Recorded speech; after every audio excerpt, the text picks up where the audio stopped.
حدیث میں آتا ہے جب کوئی بندہ نماز کے لیے کھڑا ہوتا ہے تو اللہ تعالیٰ جل شانہ فرشتوں کو کہتا ہے اس کے گناہ اتار کے ایک سمت ڈھیر لگا دو۔ فرشتے اس کے گناہ ایک سمت ڈھیر لگا دیتے ہیں تاکہ یہ میرا بندہ پاک صاف ہو کے میرے حضور کھڑا ہو۔ تو جب وہ نماز پڑھ کر فارغ ہو کے جانے لگتا ہے تو فرشتے عرض کرتے ہیں مالک یہ جو گناہ اس کے اتارے تھے یہ اترے رہنے دیں یا اس کے ساتھ لگا دیں؟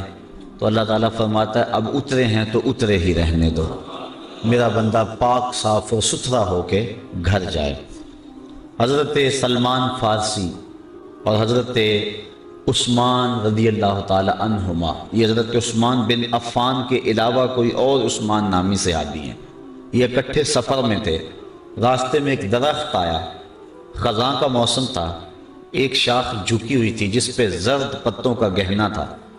تو حضرت سلمان فارسی نے اس شاخ کو پکڑ کے جھٹکا دیا تو جتنے بھی پتے تھے وہ جھڑ گئے۔ تو حضرت سلمان فارسی نے حضرت عثمان سے کہا اے عثمان تو نے مجھے پوچھا نہیں کہ میں نے ایسا کیوں کیا ہے؟ انہوں نے کہا آپ بتا دیں کہ آپ نے ایسا کیوں کیا ہے؟ کہا ایک دن میں حضور کے ساتھ سفر میں تھا، ایسے ہی ایک درخت آیا، موسم خزاں کا تھا، پتے زرد تھے، حضور نے شاخ کو پکڑا، جھٹکا دیا، سارے پتے جھڑ گئے۔ حضور نے جب یہ عمل کیا تو میں اس منظر کو دیکھ کے محظوظ ہوتا رہا۔ آقا کریم نے میری سمت دیکھا اور فرمایا سلمان تو نے مجھے پوچھا نہیں کہ میں نے ایسا کیوں کیا؟ تو میں نے بھی یوں ہی عرض کی حضور آپ ارشاد کر دیں کہ آپ نے ایسا کیوں فرمایا؟ تو میرے آقا کریم نے ارشاد فرمایا اے سلمان جس طرح میں نے اس شاخ کو پکڑا اور جھٹکا دیا اور اس کے اوپر کوئی پتا باقی نہیں بچا، جب انسان نماز کے لیے کھڑا ہوتا ہے یوں ہی سارے گناہ جھڑ جاتے ہیں۔ تو یہ صغیرہ گناہ ہوتے ہیں، وضو سے جھڑتے ہیں، نماز سے جھڑتے ہیں، نیکی کریں تو گناہ مٹ جاتا ہے۔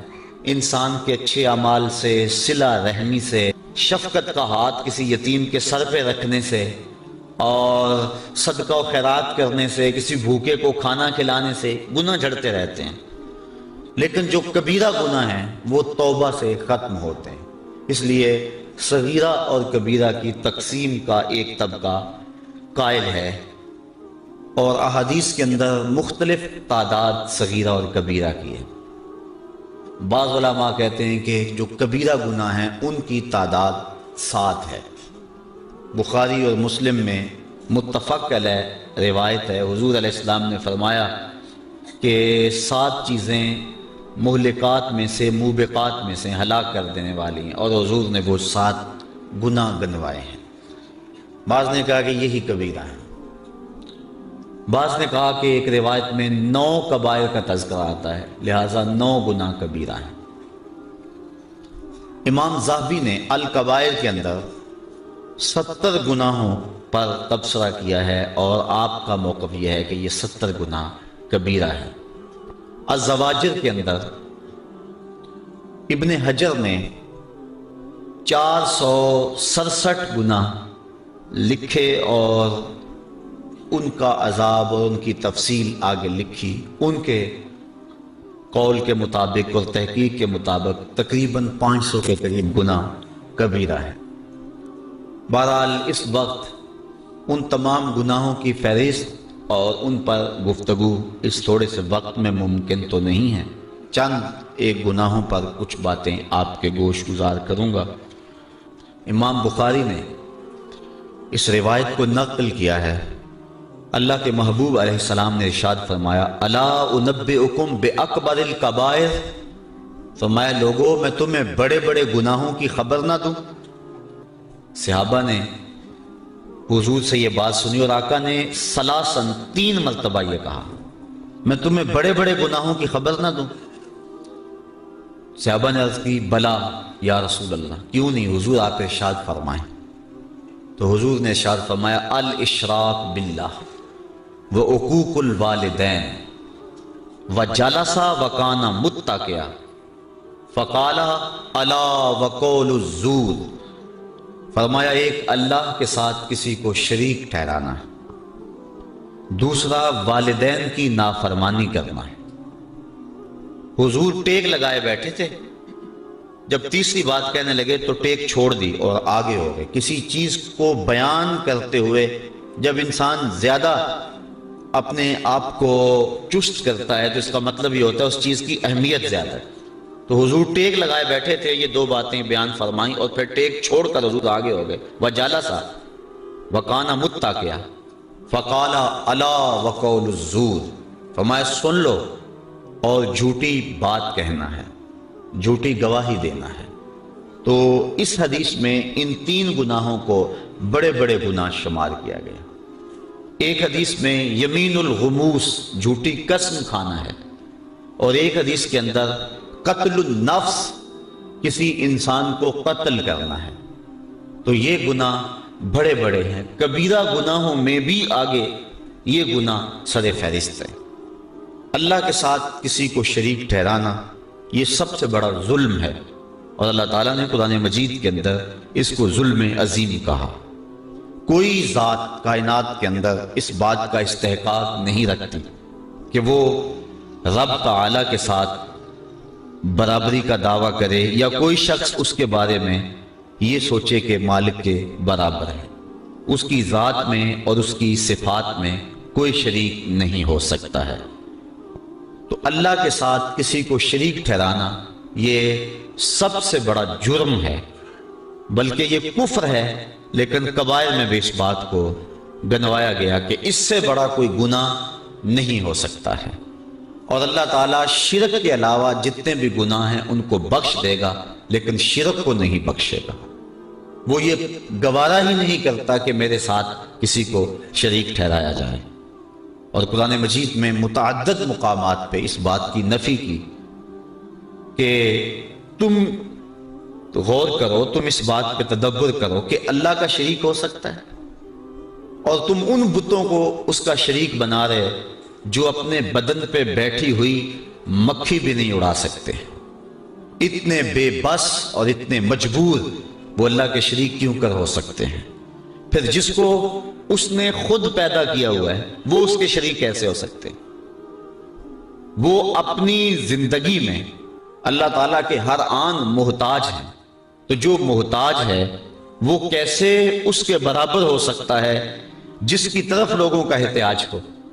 اس لیے شرک عقلاً محال ہے، اور اپنے رب کے ساتھ ہم نہ ذات میں کسی کو شریک کر سکتے ہیں، نہ صفات میں کسی کو شریک کر سکتے ہیں، بلکہ اللہ کے علاوہ کسی اور شخص کا حلف اٹھانا بھی اس لیے جائز نہیں ہے کہ یہ اللہ کی شان کے خلاف ہے۔ حتیٰ کہ امام الانبیاء صلی اللہ علیہ وآلہ وسلم کے نام کی قسم کرنا بھی ہمارے لیے جائز نہیں ہے۔ یہ بعض اوقات کہتے ہیں کہ مجھے اپنے بیٹے کی قسم، مجھے تیرے سر کی قسم، یہ سخت جرم ہے اور یہ کبیرہ گناہ ہے کہ اللہ کے علاوہ کسی اور شخص کی قسم کی جائے۔ قسم کا حق اللہ کے لیے ہے، اور اسی کی قسم اٹھائی جائے، اس کے علاوہ کسی اور کی قسم نہ اٹھائی جائے۔ ریا کو شرک اصغر کہا گیا ہے۔ ریا کیا ہے کہ انسان اپنا عمل کسی اور کے لیے کرے، کسی کو دکھلانے کے لیے، کسی کی خوشنودی حاصل کرنے کے لیے، دکھلاوے کے لیے عمل کرے، تو اس کو بھی شرک اصغر کہا گیا ہے کہ کل قیامت کے دن اللہ تعالیٰ فرمائے گا جن کے لیے عمل کیا تھا ان سے جزا لے۔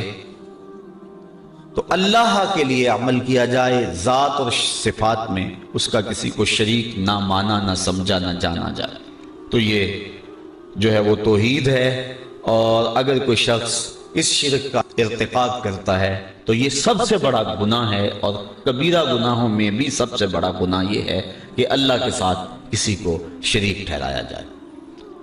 دوسرا بڑا گناہ جو اس حدیث کے اندر حضور نے بیان فرمایا وہ عقوق الوالدین، والدین کی نافرمانی کرنا، ان کی گستاخی اور ان کی توہین کرنا، والدین کو اذیت پہنچانا، ان کو دکھ دینا۔ شریعت میں یہ کبیرہ گناہوں میں دوسرے نمبر پہ بڑا گناہ ہے۔ بعض لوگوں نے زنا کو کبیرہ گناہوں میں دوسرے نمبر پہ بڑا گناہ شمار کیا، لیکن بہت سارے اہل علم نے کبیرہ گناہوں میں سے شرک کے بعد بڑا گناہ حقوق الوالدین، والدین کی نافرمانی کو شمار کیا ہے کہ والدین کی نافرمانی نہ کی جائے۔ اور اللہ تعالیٰ نے قرآن مجید میں ان کے حضور ادب سے پیش ہونے اور اپنے بازوؤں کو سکیڑ لینے کی تاکید فرمائی، اور یہاں تک فرمایا کہ ان کے سامنے اف تک نہ کہو۔ کلمہ تعفیف سے بھی منع کر دیا۔ حضرت امام حسن رضی اللہ تعالی عنہ حضرت سیدہ فاطمہ زہرا رضی اللہ تعالی عنہا کے پاس بیٹھ کر ساتھ کھانا نہیں کھاتے تھے۔ ایک دن انہوں نے کہا کہ بیٹا میری آرزو یہ ہے کہ میرے ساتھ تم کھانا کھاؤ، اور تم اکثر گریزاں ہوتے ہو اس سے۔ عرض کی امی جی میں اس بات سے ڈرتا ہوں کہ کسی لقمے کی طرف آپ کی نظر بڑھ جائے لیکن ابھی آپ کا ہاتھ نہ بڑھے، اور میں آپ کے ارادے سے عدم آگہی کی وجہ سے اس لقمے کو اٹھا لوں اور آپ ماں ہونے کے ناطے سے نہ روکیں تو یہ آپ کی کہیں توہین نہ ہو جائے۔ میں اس ڈر سے آپ کے ساتھ بیٹھ کے کھانا بھی نہیں کھاتا۔ کلمہ تعفیف کے زمرے میں علماء نے یہ بات بھی لکھی ہے کہ والدین کے سامنے اف بھی نہ کرو۔ اس کا مفہوم کیا ہے؟ وہ کہتے ہیں جب والدین بوڑھے ہو جائیں اور اس حالت میں پہنچ جائیں کہ بول و براز چارپائی پہ کر دیں، تو اولاد، سعادت مند جو اولاد ہے وہ والدین کو اس عمر کے اندر اٹھاتی ہے، ان کے کپڑے بدلتی ہے اور غلاظت، گندگی دور کرتی ہے اور اس میں سعادت سمجھتی ہے۔ ایک شاعر ہوا احسان دانش، وہ کہتا ہے میں اپنی ماں کی خدمت اپنی بیوی کو نہیں کرنے دی، میں نے کہا یہ حق میرا ہے اور یہ میں سعادت کسی اور کو کیوں دوں۔ اور وہ کہتا ہے کہ کافی دور نہر تھی ہمارے گھر سے جہاں جا کر میں اس کا لباس دھوتا تھا اور پھر واپس آتا تھا۔ تو ہم بیویوں کے سپرد کر کے بعض کا چلے جاتے ہیں اپنے ماں باپ کو، اور یہ نہیں سمجھتے کہ اس میں ہمارا اپنا حق کتنا ہے۔ ان کی سعادت مندی کہ اگر وہ تعاون کریں، لیکن یہ اولاد کی ذمہ داری ہے کہ وہ اپنے ماں باپ کی خدمت کریں، اور ماں باپ کی خدمت کرنے والا دنیا کے اوپر ہی نقد جزا پاتا ہے۔ ایک روایت کے اندر میں نے پڑھا ہے کہ والدین کی خدمت کرنے والا دنیا کے اندر ہی جزا پاتا ہے، آخرت کے اندر جو اس کو ملنی ہے وہ تو ضرور ملے گی۔ اور اسی طرح جو والدین کی نافرمانی کرتا ہے اللہ اس کے عذاب کو آخرت پر اڑتا، دنیا پر بھی اس کو ذلیل کرتا ہے جو والدین کو دنیا میں رسوا کرتا ہے۔ اور آپ دیکھ لیں معاشرے کے اندر جس نے والدین کو دکھ دیا وہ دنیا میں بھی ذلیل ضرور ہوا۔ بلکہ صوفیاء نے کتب تصوف میں لکھا ہے، اور اس کی مؤید ایک حدیث بھی ہے کہ جس نے والدین کے لیے روزانہ دعا کی، والدین زندہ ہیں یا فوت ہو گئے، معمول بنا لیا کہ ان کے لیے مغفرت کی دعا کرے، تو کہتے ہیں ساری زندگی اس کے رزق میں بے برکتی نہیں آ سکتی۔ تو ان کی خدمت کو شعار بنانا اور ان کی خدمت کو سعادت سمجھنا یہی عزتوں کا ظرف ہے۔ بلکہ ذرا غور کیجئے، صحاح میں روایت ہے حضور علیہ السلام کی خدمت میں ایک شخص حاضر ہوا، عرض کی حضور میں آپ سے اذن جہاد طلب کرتا ہوں، جہاد پہ جانا چاہتا ہوں۔ تو جواباً ارشاد فرمایا احی والدہ کا، کیا تیرے والدین زندہ ہیں؟ قالا نعم، عرض کی ہاں حضور میرے والدین زندہ ہیں۔ قالا ففیہ ما فجاہد، کہا جا ان کی خدمت کر، یہی تیرا جہاد ہے۔ باپ فالج میں گرا ہوا ہے اور بیٹا تبلیغی چلا کاٹنے جا رہا ہے، کوئی قبولیت نہیں ہے۔ ماں کو ضرورت ہے اور وہ تڑپ رہی ہے، بیٹے کو آوازیں دے رہی ہے، اور بیٹا پیر کے دربار پہ اپنی داڑھی سے جھاڑو دے رہا ہے۔ ماں باپ کو سخت ضرورت ہے اور بیٹا جہاد پہ گیا ہوا ہے، شریعت نے اس کی اجازت نہیں دی، اس کی حوصلہ شکنی کی ہے۔ ہاں اگر کوئی اور تمہارا بھائی ان کی خدمت کرنے والا موجود ہے تو پھر ان کے اذن سے تم جا سکتے ہو، لیکن اگر ان کو ضرورت ہے تو تمہاری سب سے بڑی نیکی یہ ہے کہ تم ان کی خدمت کرو، ان کی دعائیں لو، ان کی رضا میں اللہ کی رضا ہے۔ دیکھ لو حضرت اویس کرنی رضی اللہ تعالیٰ عنہ صحابی نہیں بنے، حضور اپنی قمیض کے بٹن کھول کے لمبی لمبی سانسیں لیتے ہیں اور فرماتے ہیں مجھے یمن سے یار کی خوشبو آتی۔ کسی نے کہا حضور یمن تو اتنا دور ہی نہیں ہے، لوگ کہاں کہاں سے آگے آپ کو ملنے کے لیے، زیارت کے لیے، اتنا پیار آپ کا اس سے، تو وہ آپ کی زیارت کے لیے بھی نہیں آیا؟ تو فرمایا اس کی بوڑھی اور نابینا ماں ہے، اس کی خدمت اسے میرے حضور آنے سے روکے ہوئے ہے۔ تو جو والدین کی تعظیم اور عزت کرتا ہے وہ برکتیں پاتا ہے اور حضور کا محبوب بنتا ہے۔ بلکہ حضور نے فرمایا کوئی اویس سے ملے اور میرا سلام کہے اور اسے کہے کہ میری امت کی بخشش کی دعا کرے، تو یہ طے ہو گیا کہ جو ماں باپ کی خدمت کرتا ہے اللہ اس کی دعائیں رد نہیں کرتا ہے۔ بلکہ حضرت اویس کرنی کو حضرت عمر فاروق اور حضرت علی المرتضیٰ ملے، جا کے حضور کا سلام دیا۔ حضور کا جب نام سنا تو آنکھوں میں آنسو امڈ آئے اور زاروں کے تار رونے لگے۔ کہا بتاؤ حضور کے لبوں پہ میرا نام کیسے آیا تھا، کیسے کہا تھا اویس کو میرا سلام دو؟ جب پیار اور محبت کا یہ عالم دیکھا تو کہا اویس اتنا پیار حضور سے تو ملنے کیوں نہیں آیا، زیارت کے لیے کیوں نہیں آیا؟ حضرت اویس کرنی رضی اللہ تعالیٰ عنہ نے فرمایا اچھا تم نے میرے رسول کی زیارت کی ہے؟ کہا ہاں، صبح و شام حضور کے قرب میں رہتے تھے۔ کہا بتاؤ پھر حضور کے ابرو جڑے ہوئے تھے یا کھلے ہوئے تھے؟ اب یہ ایک لمحے کے لیے حیران ہو گئے۔ کہا میں نے نہیں کی، مجھ سے پوچھ لو۔ کوئی دور سے دیکھتا اسے جڑے ہوئے نظر آتے، قریب آ کے دیکھتا اسے کھلے ہوئے نظر آتے۔ معلوم ہوا جو ماں باپ کی خدمت میں لگا ہوا ہے وہ حضور کے قرب سے بھی محروم نہیں ہے، وہ حضور کے قرب کی دولت سے بھی مالا مال ہے۔ تو والدین کے ساتھ حسن سلوک کرنا اس کی تاکید کی گئی اور ان کی ناراضگی سے بچا جائے۔ جب والدین ناراض ہو جائیں تو رب ناراض ہو جاتا ہے۔ اللہ کی رضا والدین کی رضا میں چھپی ہوئی ہے اور اس کی ناراضگی والدین کی ناراضگی کے اندر چھپی ہوئی ہے۔ اللہ اکبر۔ تو والدین کی نافرمانی یہ دوسرا بڑا گناہ ہے اور اس سے اجتناب کرنا چاہیے اور ماں باپ سے معذرت کر کے ان سے معافی مانگ لینی چاہیے۔ علماء کہتے ہیں کہ 3 اشخاص سے ہاتھ جوڑ کر معافی مانگنے میں کوئی شرم محسوس نہیں کرنی چاہیے۔ ایک والدین، دوسرا استاد اور تیسرا شیخ۔ یہ 3 ہستیاں ایسی ہیں کہ کوئی غلطی ہو جائے تو فوراً معذرت کر دو۔ ماں باپ تو ویسے ہی جلدی معاف کر دینے والے ہوتے ہیں، ان کا تو دل ہی بڑا نرم ہوتا ہے۔ ایک صحابی ان کی روح پرواز نہیں ہو رہی تھی تو حضور علیہ السلام تشریف لے گئے تو آقا کریم نے پوچھا کہ اس کی ماں ہے؟ عرض کی ہاں حضور ہے۔ تو حضور اس کے ہاں تشریف لے گئے، فرمایا کہ تیرا اور تیرے بیٹے کا ماجرا کیا ہے؟ عرض کی حضور وہ اپنی بیوی کی بات کو میری بات پہ ترجیح دیتا تھا اور میں اس کو معاف نہیں کرنا۔ حضور فرمایا بلال اٹھو اور لکڑیاں اکٹھی کرو اور جب آگ روشن ہوئے پھر مجھے بتانا۔ عرض کی حضور یہ لکڑیاں کیوں اکٹھی کرنی اور آگ کیوں جلانی ہے؟ کہا اگر تم معاف نہیں کرو گی تو اس کی روح نہیں نکلے گی، تو اسے میں آگ میں جلاؤں گا۔ تو ماں نے عرض کی حضور میں نے معاف کر دیا۔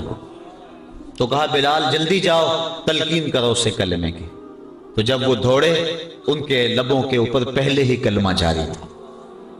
تو ماں باپ کی نافرمانی، ماں باپ کی ناراضگی اللہ کی ناراضگی کا سبب بن جاتا ہے۔ یہ دوسرا بڑا جرم ہے۔ تیسرا کبیرہ گناہ قتل النفس، کسی جان کو قتل کرنا۔ جس نے کسی ایک انسان کو قتل کیا گویا اس نے پوری انسانیت کو قتل کیا، اور جس نے کسی ایک انسان کی زندگی بچائی گویا اس نے پوری انسانیت کو زندگی بخشی۔ اور اللہ تعالیٰ فرماتا ہے جس نے کسی مومن کو جان بوجھ کر قتل کیا اس کی سزا جہنم ہے۔ اور حدیث میں آتا ہے کہ مومن کو حق کے علاوہ تم قتل نہیں کر سکتے ہو، اور حق 3 ہیں، ایک شادی شدہ زانی، ایک قتل کے بدلے قتل قصاص، اور تیسرا دین سے بغاوت کرنے والا۔ آپ اس حق میں کسی کو قتل کریں گے، اس کے علاوہ آپ کسی کو قتل نہیں کر سکتے۔ تو مومن کو قتل کرنا سخت جرم ہے، بلکہ حضور نے ارشاد فرمایا جب 2 مومن آپس میں الجھ پڑتے ہیں اور ایک دوسرے کے ساتھ لڑتے ہیں تو قاتل اور مقتول دونوں جہنمی ہیں۔ عرض کی حضور قاتل تو جہنمی ہوا مقتول کیسے جہنمی ہوا؟ فرمایا وہ بھی اپنے بھائی کے قتل کرنے پہ حریص تھا، یہ الگ بات ہے کہ اس نے پہلے اس کو قتل کر دیا، لہذا دونوں جہنمی ہیں۔ اور ایک حدیث میں آتا ہے کہ جس نے قتل کے اندر نصف جملے سے بھی مدد کی، پورا جملہ نہیں کہا، آدھا جملہ کہا، اور اتنی مدد کسی کے قتل میں کی، تو فرمایا قیامت کے دن اس کی دونوں آنکھوں کے درمیان لکھ دیا جائے گا کہ یہ اللہ کی رحمتوں سے محروم ہے۔ یہ جو